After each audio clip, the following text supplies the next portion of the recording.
just walking outside here, and look at this. It is a winter wonderland out here. Bubbles, Bella, the snow.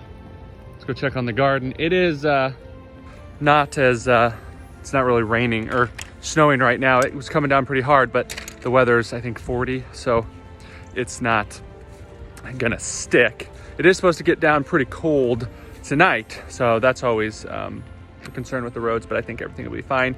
Let's check out the garden, which is looking a little bit snowed in. I still need to do a complete update video, but it's my gate.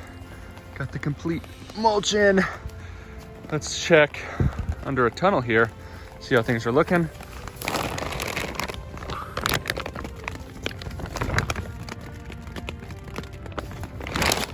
They're looking nice and cozy.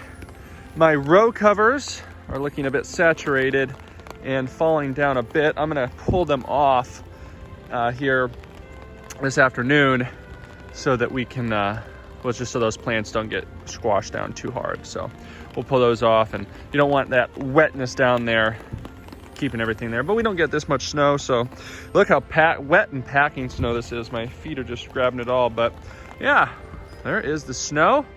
We will try to enjoy it, me and Bubbles and Bella. But yeah, the snow is down. It's our first snow here in Richmond, Virginia. It's a fun time of year. Hopefully it gets back up to the 50s and 60s though, which it's supposed to. But hey, this snow is great. We don't need another one till January or February, but this will do. This will do. Love you guys. Thanks for tuning in. If you got some snow today, enjoy it. If you haven't yet, enjoy that too. Bella, make Bubbles. You only want snow when I'm throwing it, huh? All that snow on the ground doesn't work. Bubbles, hey. Good catch. Bella, Bella, hey. Gabriel.